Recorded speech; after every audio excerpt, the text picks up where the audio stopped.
até o verso 28. E hoje nós iremos falar, então, do mandato cultural. O que é o mandato cultural? Gênesis 1, 26 até o 28.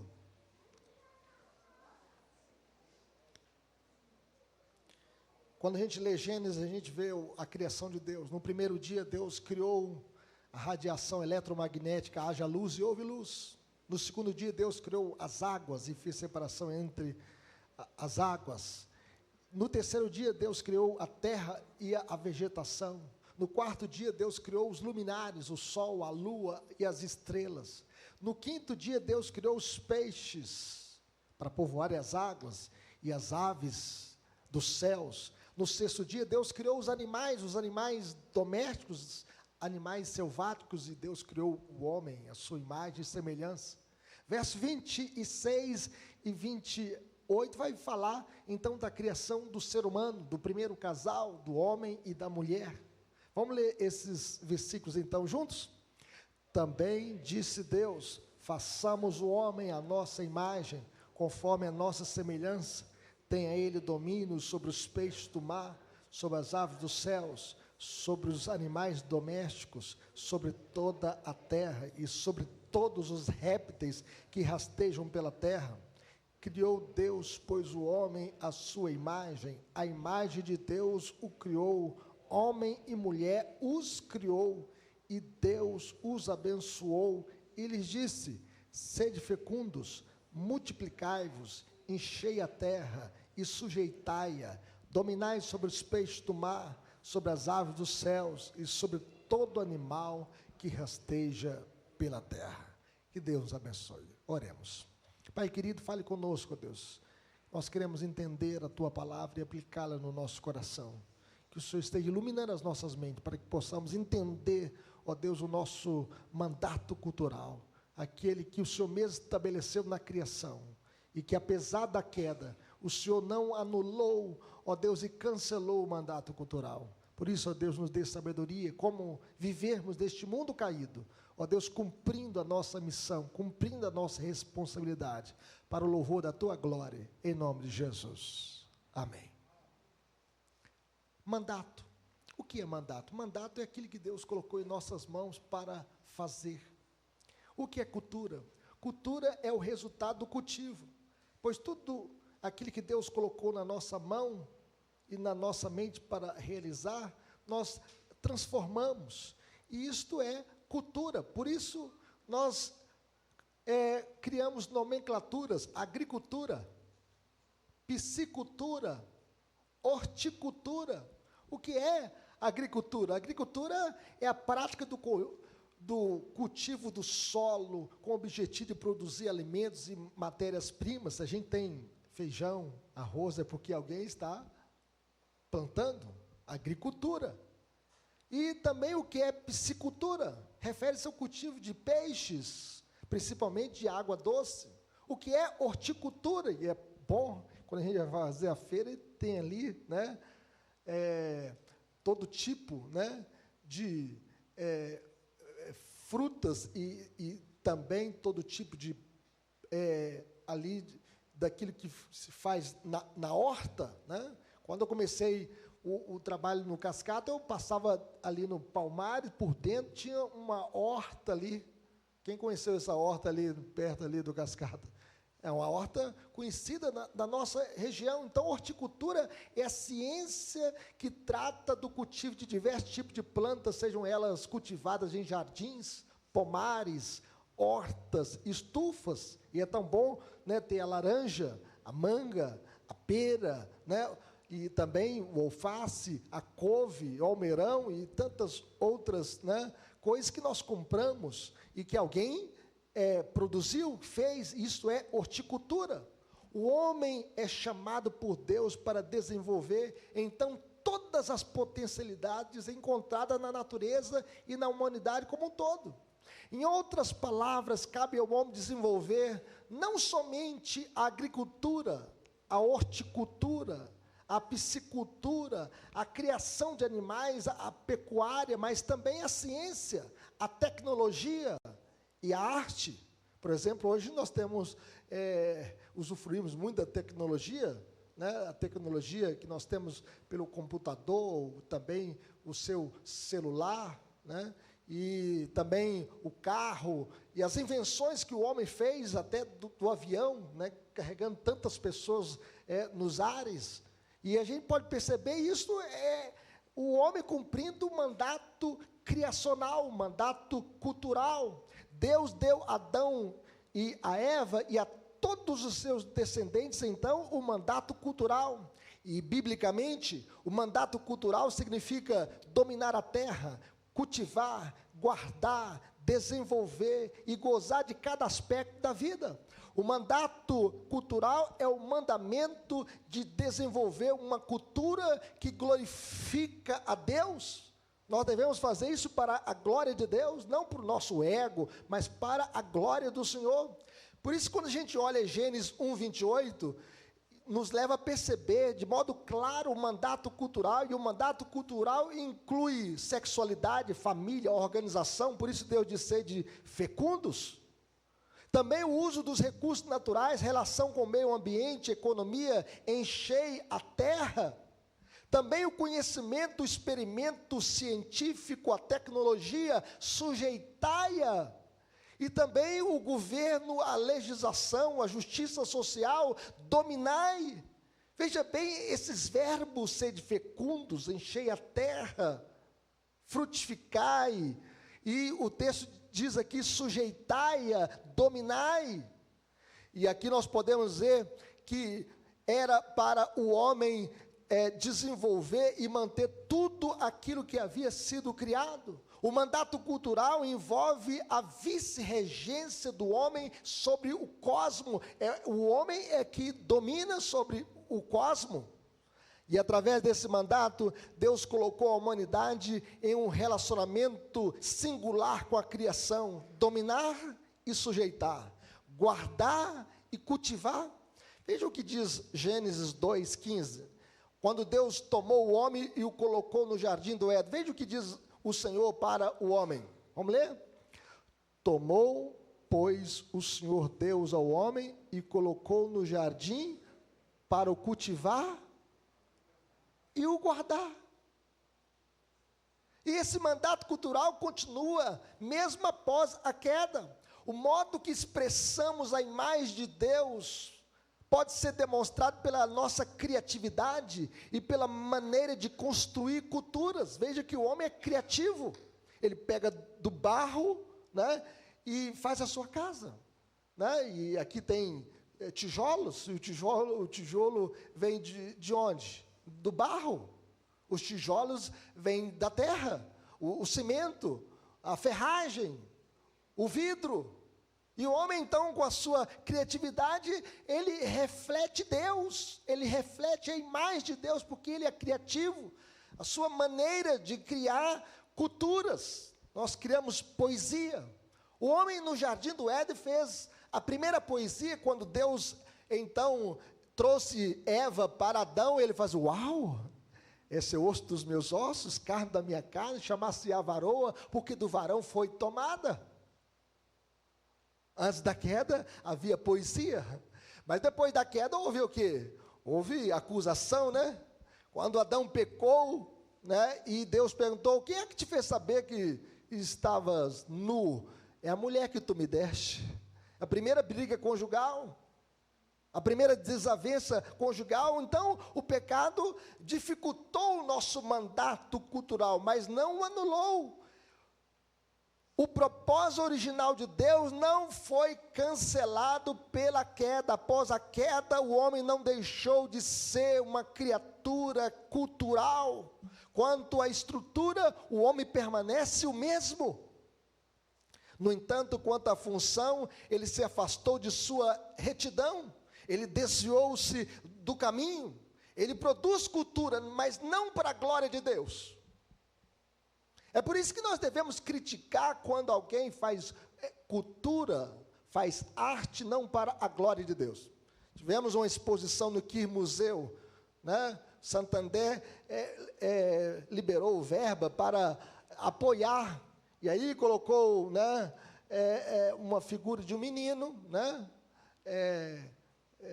um menino apoiando, né, o movimento LGBTQIA+, colocando assim, a menina também como uma lésbica, e nós devemos criticar, porque aquilo é desviado do plano original de Deus. Aí colocou um jovem tendo relação com um animal, aquilo é zoofilia, a Bíblia diz que isso é confusão, isso é pecado, e nós devemos então saber que não existe cultura neutra. Existe cultura boa e cultura ruim, cultura que glorifica a Deus e cultura que não glorifica a Deus.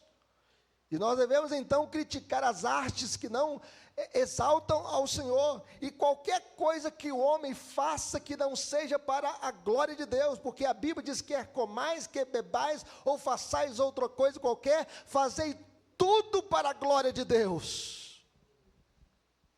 O pecado, meus irmãos, afastou o homem do seu objetivo de vida.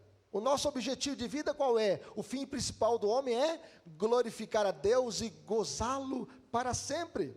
No entanto, o pecado não invalidou o mandato cultural, nem liberou o homem de desempenhar a sua tarefa cultural. Dessa forma, quando somos redimidos por Cristo, não somos apenas libertados das nossas motivações pecaminosas que nos dirigem, mas também somos restaurados a cumprir o nosso propósito original, para fazer aquilo para o qual fomos criados, que é edificar sociedades, criar culturas e assim restaurar a ordem criada.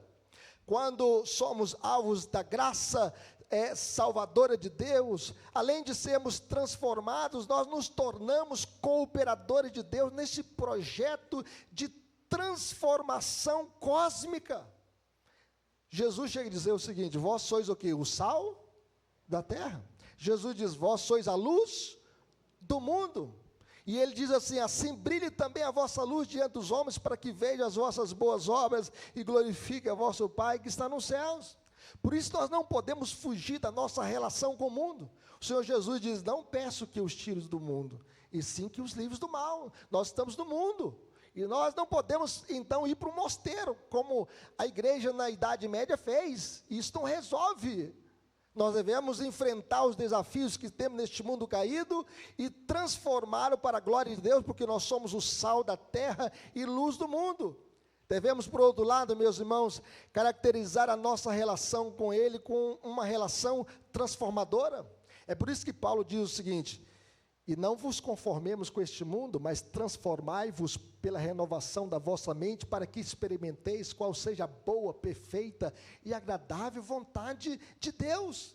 Então, o nosso desafio enquanto cristãos é não sermos consumidores passivos da cultura, mas agentes redentores da mesma. Os cristãos não são apenas salvos de alguma coisa, salvos do pecado, mas nós somos salvos para alguma coisa. O senhorio de Cristo sobre todas as áreas da vida.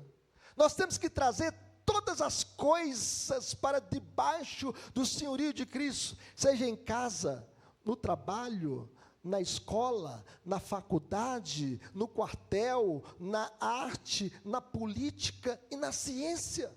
Nós devemos fazer tudo para a glória de Deus. Nós somos, criados por Deus, e nós temos esse mandato espiritual, esse mandato social, mas também um mandato cultural.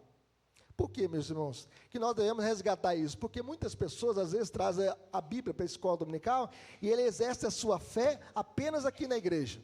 Aqui ele é crente, aqui ele louva a Deus, mas quando vai para a empresa onde ele trabalha, lá ele canta todas as músicas mundanas, lá ele não dá testemunho da sua fé, lá ele é um mundano, lá ele vive como se um ímpio vive.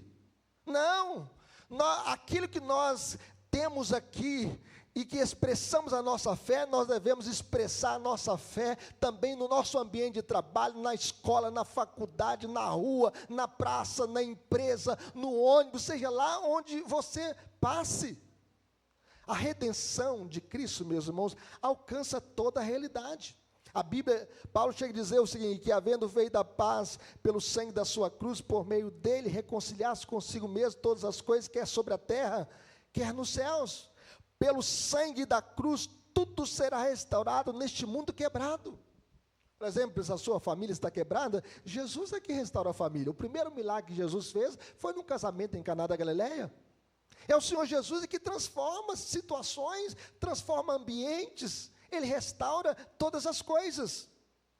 Por isso, meus irmãos, aplicações para a nossa vida, como viveremos? Em primeiro lugar, cumprindo o nosso mandato cultural, entendendo que não há separação da vida com Deus e da vida profissional.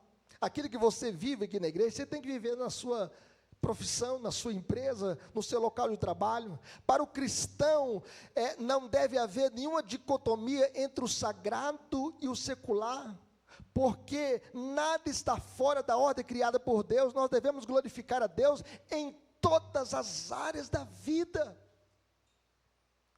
Por exemplo, se você for da área da saúde, seja médico, enfermeiro, agente de saúde, você vai ser sempre em prol da vida, defender a vida, desde a concepção. É por isso que nós somos contra o aborto. Se você for da área financeira, você não vai colocar taxas e juros para oprimir o pobre, para se enriquecer com a desgraça alheia. Se você é empresário, você vai pagar um salário justo para o seu funcionário. Se você é operador do juiz, advogado, promotor e juiz, você vai usar o direito como uma ferramenta para promover a justiça, porque bem-aventurados são aqueles que têm fome e sede de justiça. Se você é um aposentado, você vai usar o tempo que Deus te deu para servir a comunidade, servir a igreja, servir a sociedade com o seu tempo. Se você é um funcionário na empresa, você vai ser um funcionário diligente, trabalhador, vai chegar sempre no horário combinado e você vai fazer o seu melhor. Certa feita, um sapateiro convertido perguntou a Lutero o que ele poderia fazer de melhor, né, para servir a Deus neste mundo e ser um melhor cristão. E Lutero respondeu: faça o melhor sapato e venda por um preço justo. Se fosse para perguntar na Idade Média daquele tempo, onde Lutero estava vivendo, se fosse para perguntar para um padre, vai para o mosteiro, se você quiser servir a Deus de verdade. Mas Lutero não falou isso: faça o melhor sapato e venda-o por um preço justo. Devemos honrar a Deus, meus irmãos, em tudo que nós fazemos, inclusive no nosso trabalho. A nossa fé tem que ser vivenciada em todas as áreas da vida, e nós devemos glorificar a Deus em todas as esferas da existência humana. Mas, em segundo lugar, como nós viveremos? Colocando tudo debaixo do senhorio de Cristo.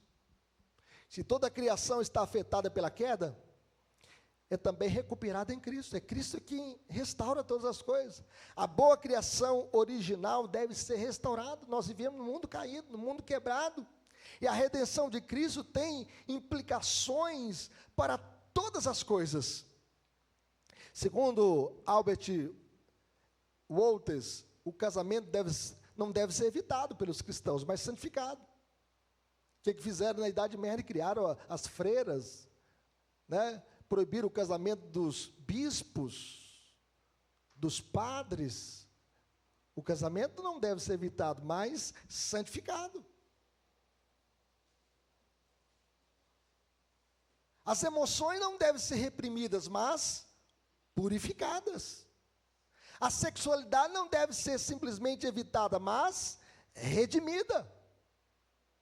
É por isso que nós devemos pregar, meus irmãos, para qualquer grupo de pessoa que tenha a sua conduta sexual fora do padrão de Deus. Nós devemos pregar porque é o Senhor Jesus quem redime, para que a pessoa possa voltar para dentro daquilo que o Senhor mesmo estabeleceu, porque ninguém é feliz vivendo fora da vontade de Deus. Os políticos não devem ser declarados inalcançáveis pela lei, mas reformados. Nós não podemos falar, não, política é do capeta. Aí a gente deixa o espinheiro tomar conta.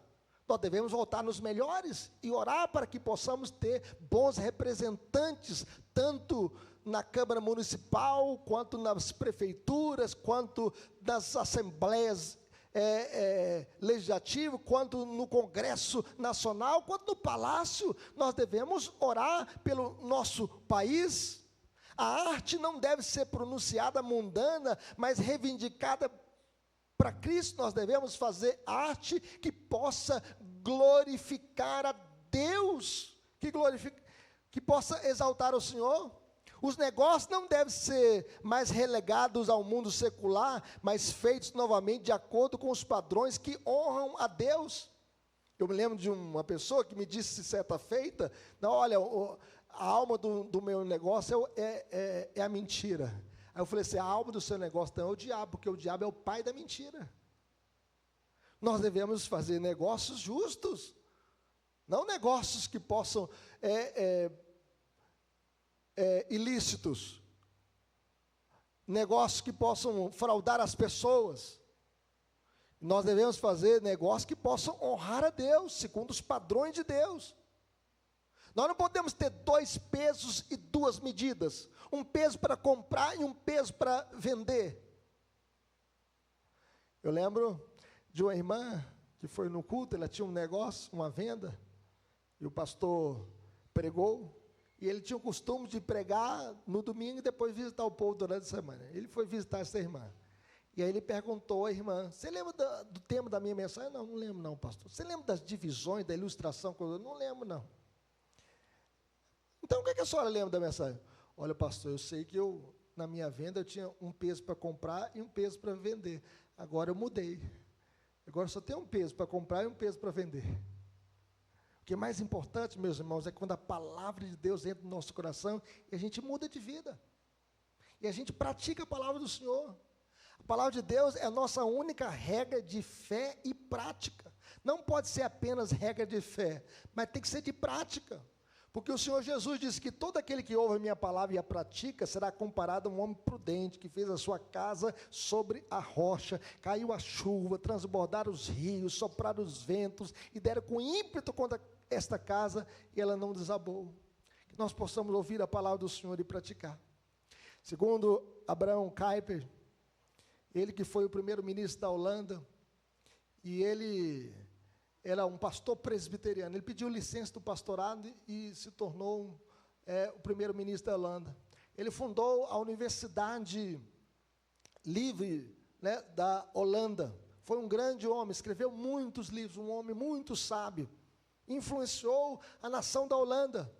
E ele escreveu um livro sobre o calvinismo e as suas implicações para todas as áreas da vida, sobre a ciência, sobre a política, e sobre a família. E ele chegou a dizer o seguinte: em vez de um voo monástico para fora do mundo, é agora enfatizado o dever de servir a Deus no mundo, em cada posição da vida.